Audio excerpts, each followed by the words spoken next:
You're standing on the lot, keys in your hand, and the salesman is smiling like you already signed. The paint looks perfect. The engine sounds smooth. And somewhere under that hood is a problem that's going to cost you more than your down payment. Here's the truth. Nobody in that building will tell you. Some of the most popular cars in America right now are the exact same ones I watch, get towed into my bay week after week, driven by good people who trusted the wrong badge. I've spent decades under the hood. I don't sell cars. I don't take kickbacks from any dealer.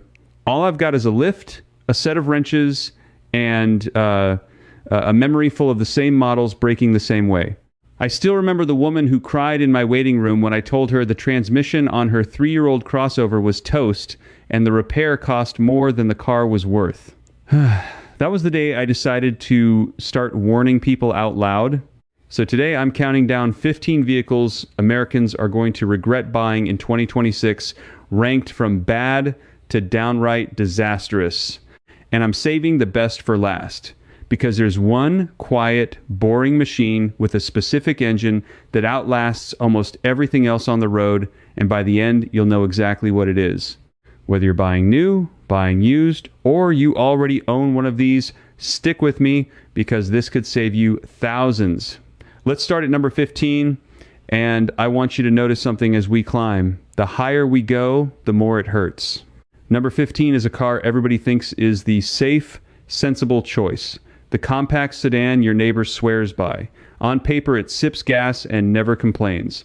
But there's a version of it, built with a tiny turbocharged 4-cylinder, that started showing up on my lift with the check engine light on and coolant disappearing into thin air. The problem is a cracked engine block and failing coolant seals that let antifreeze sneak into places it should never go. Owners tell me the car ran hot on the highway, then started running rough, and by the time they came to me, the damage was done. You're looking at a repair bill north of $4,000 on a car that isn't worth much more than that. What kills me is how many people never hear about it until they're standing where you might be standing right now. So here's your takeaway. If you're looking at a small turbocharged sedan from the early 2010s, pop the hood, check the coolant reservoir, and look for that sweet smell or a low level with no visible leak. That's your warning sign. Walk away and thank me later. But a leaky little sedan is nothing compared to what happens when the transmission itself is the thing designed wrong from the factory. And that's exactly where we're headed next. Number 14 brings us to a whole style of transmission that I've come to dread seeing on my schedule. It's called a continuously variable transmission. And when it's built right, it's fine.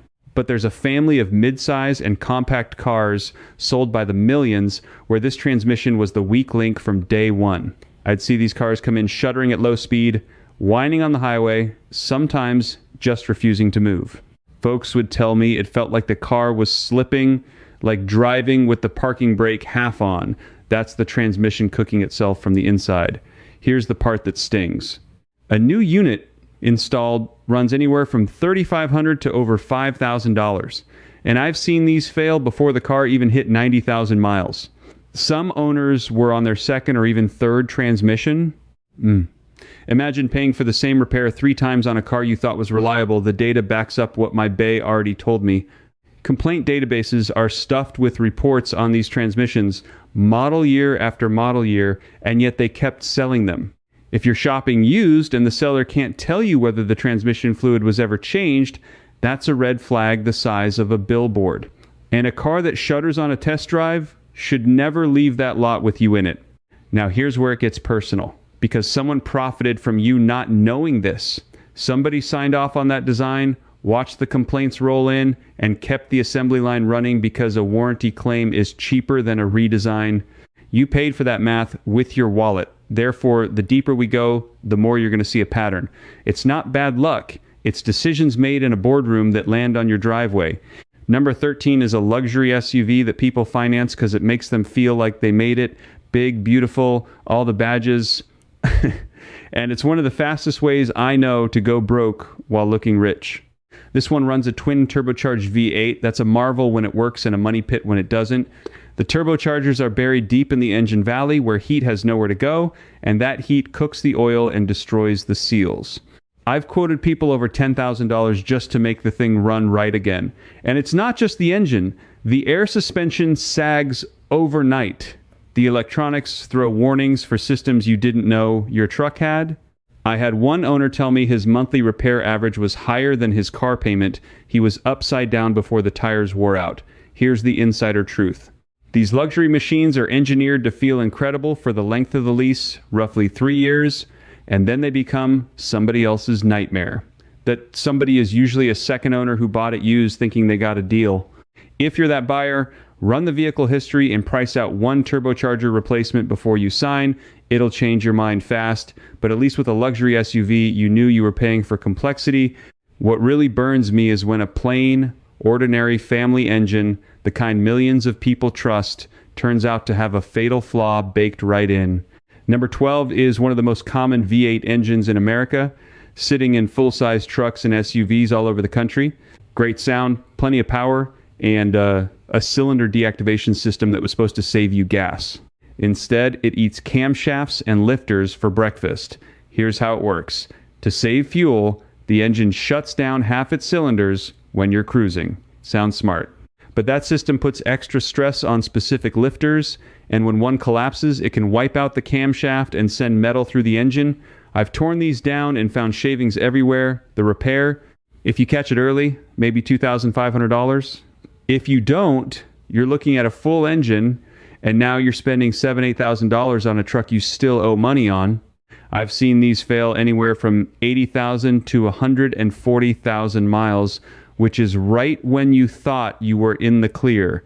The tell is a ticking sound at idle that gets worse when the engine's warm, sometimes a stumble or a misfire code. If you own one of these trucks, listen at a cold start, and again, once it heats up, that ticking is your early warning, and catching it before the camshaft goes is the difference between a manageable bill and a catastrophe. Now, I promised I'd tell you who's really behind all this, and we're finally close enough to the truth that I can say it plainly. The people who profit from you not knowing are the manufacturers who chase fuel economy ratings and quarterly numbers, and the dealerships that sell you the extended warranty on the way in and then fight you on the claim on the way out. They know these weak points exist. The technical service bulletins on my computer prove it.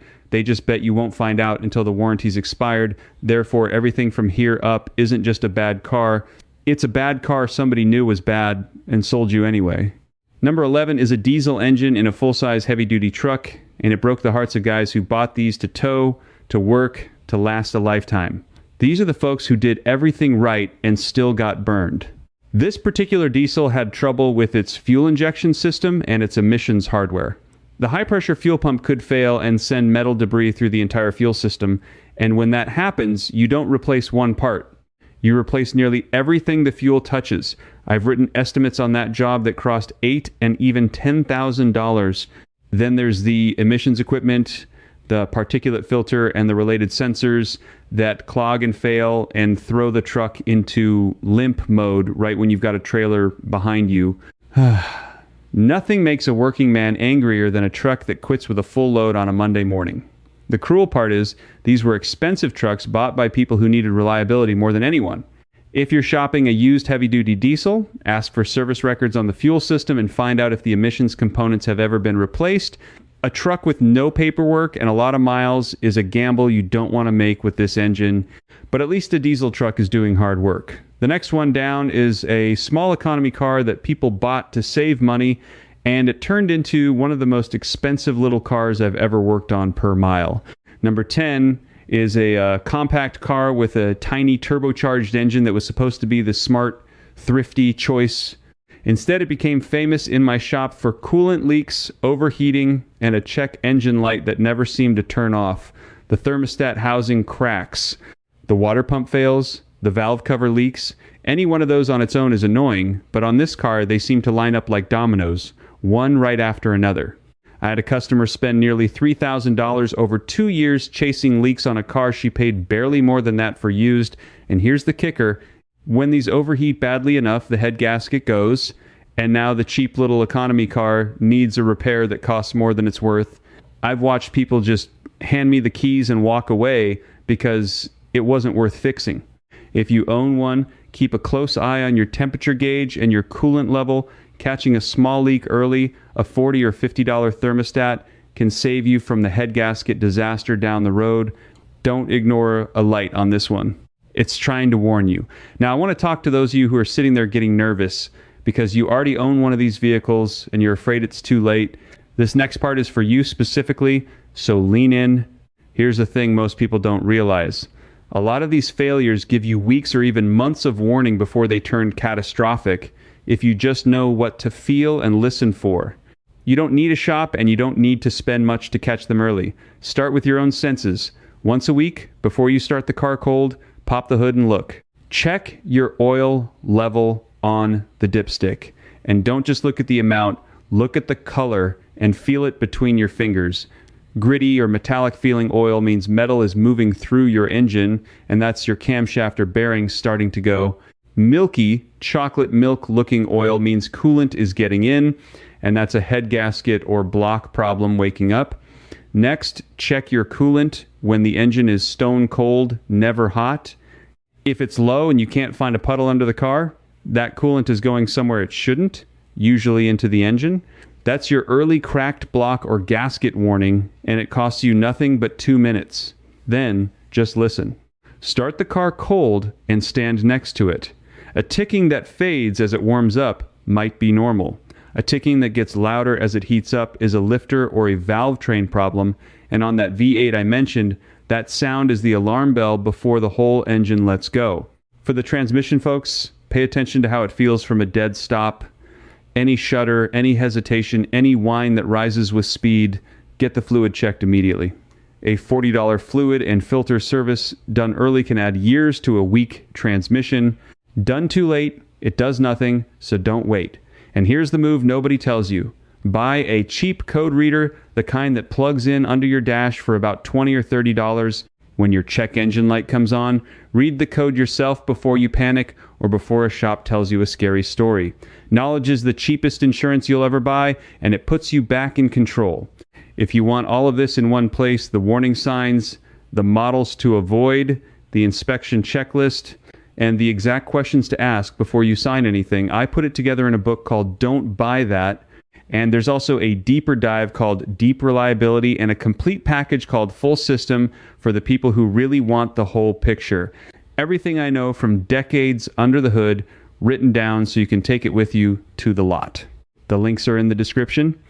All right, back to the countdown because it only gets rougher from here. Number 9 is a stylish sedan with a dual clutch automatic transmission that the maker swore was the future. In my bay, it was the past come back to haunt everyone who bought one. This transmission shuddered, jerked, and hesitated so badly that people thought they were going to get rear-ended pulling into traffic. The clutches and the control module failed over and over. I watched people bring these in for the same complaint 5-6 times, getting parts replaced under warranty, only for it to come back. And once the warranty was gone, they were stuck with a car that lurched like it was learning to drive stick for the first time. There were so many complaints and lawsuits over this transmission that it became one of the most documented failures of its era. Owners felt lied to, and honestly, they were.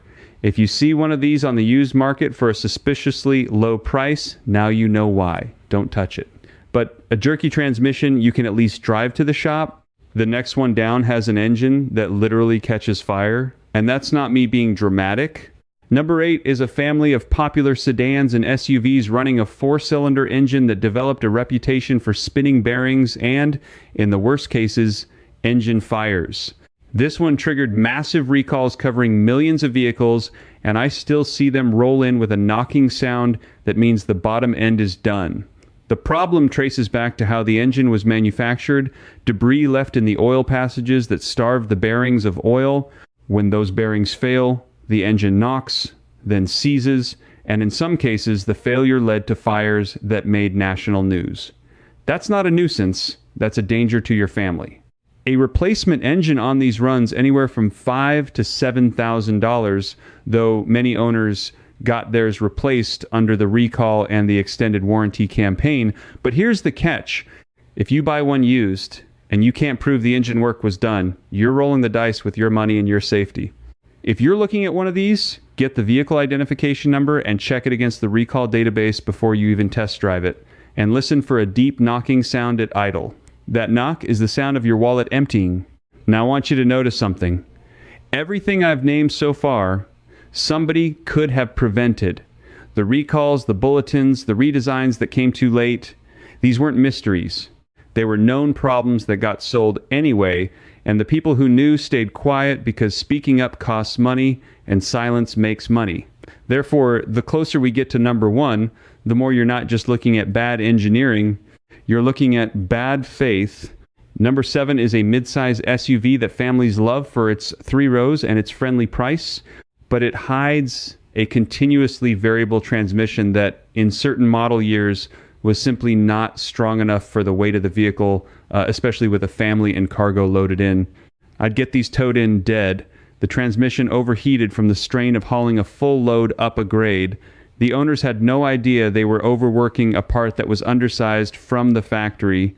A replacement transmission on one of these easily crosses $4,000, and I've seen them fail well before 100,000 miles. The people who bought these did nothing wrong. They loaded up their families exactly like the commercials showed them. The vehicle just wasn't built to take it long term. If you own one, there's a transmission cooler and a fluid maintenance routine that can help, and I'd get that fluid changed more often than the manual says, because the manual is optimistic on purpose. But undersized parts are one thing. What really makes my blood boil is when a company builds something powerful and then cheaps out on the one part that holds it all together. That's next. Number 6 is a beloved mid-sized truck and its SUV cousin running a V6 engine that a lot of people trust without a second thought. And most of the time, it's fine, which is exactly what makes the failure so sneaky. There's a timing component and related seals that on certain years start leaking and failing right around the mileage where you feel safe. When that timing system goes, you're not just paying for parts, you're paying for the hours of labor it takes to get in there, and on these, that labor is brutal. I've written estimates in the $3,000 to $4,000 range for a job that the owner never saw coming because everybody told them this engine was bulletproof. Here's the insider angle. Reputation lags reality. A model earns a bulletproof name from an older generation, and the badge keeps selling that reputation long after the engineering changed underneath it. You're buying yesterday's reliability at today's price. Always research the specific year and generation, not just the name on the tailgate, but a leaking timing system gives you some warning. The next 2 vehicles on my list fail in ways that leave you stranded with no warning at all, and they cost the most to fix. This is where bad becomes disastrous. Number 5 is a full-size luxury SUV, the kind that looks like a rolling living room, running an engine and an air suspension system that seem designed to fail the moment the warranty expires. I've had these come in sitting so low on collapsed air springs they look like they'd been dropped on purpose. Each air suspension component can run over $1,000, and they don't fail one at a time. They fail in sequence. Add in the electronics, the sensors, and an engine that drinks oil, and you've got a vehicle where a $5,000 month is not unusual. I watched a man trade one in at a massive loss just to make the bleeding stop.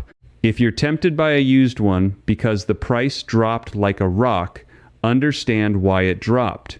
The first owner knew what was coming and got out. Don't be the one holding it when the suspension hits the ground. Number 4 is a compact luxury car with a small turbocharged engine famous for one thing in my shop. It drinks oil like it's thirsty, burning through a quart every 1,000 miles or less, and the owners have no idea until the low oil light comes on or the engine starts knocking from oil starvation. The culprit is a piston and ring design that just doesn't seal the way it should, plus a crankcase ventilation system that fails and makes it worse. Fixing it right means going deep into the engine, and that's a repair that starts around $4,000 and climbs from there. Meanwhile, if you didn't know to check your oil constantly, the engine can destroy itself for want of a $15 quart. If you own one, check your oil every single week, no exceptions. It's the only defense against a design flaw the maker never fully owned up to. And if you're shopping for one used, pull that dipstick, and if it's low and the seller shrugs, you've learned everything you need to know. Now we're at the top 3, and these are the ones that don't just cost you money. They cost you the car, the payments, and your trust. Number 3 is a full-size truck diesel from a certain era that promised the durability of a work truck with the refinement of a luxury ride and delivered neither for very long. This diesel had chronic problems with its emission system, its cooler, and internal components that could fail catastrophically and take the whole engine with them. When these let go, you're not talking about a repair. You're talking about a total engine replacement that can cross $10,000 to $15,000 on a truck people bought expecting to hand down to their kids. I've seen grown men nearly in tears in my lobby because the truck they saved for years to buy grenaded itself before 200,000 miles, which for a diesel should be barely broken in. If you're shopping a used diesel of this vintage, I can't say this loud enough, get a compression test and a full inspection from someone who knows these engines and check every emissions component. The upfront cost of that inspection is nothing compared to the crater a bad one will blow in your finances, but even a blown diesel is usually just one bad engine. The next one is a whole vehicle that seems engineered from bumper to separate you from your money over and over for as long as you own it. Number 2 is a luxury SUV from a maker whose name means status and whose repair bills mean bankruptcy. This is the vehicle I point to when someone asks me what not to buy no matter how good the deal looks. Electrical gremlins, failing air suspension, engine and cooling problems, and infotainment that dies for no reason. The reliability surveys have ranked vehicles like this at the very bottom of the industry year after year, and my bay confirms every bit of it. I've had owners tell me their SUV spent more time on my lift than in their garage. One customer averaged a major repair every few months, each one running into the thousands. Here's the brutal math. These lose value faster than almost anything on the road precisely because everyone in the business knows what they cost to keep alive. A used one at half price isn't a deal, it's bait. The savings on the sticker get erased by your third repair, and there will be a third repair and a fourth if you already own one and you love it. I understand they're wonderful when they run. Just build a repair fund. Find an independent specialist instead of the dealer, and never ever let the warranty lapse without a plan. You're going to need it.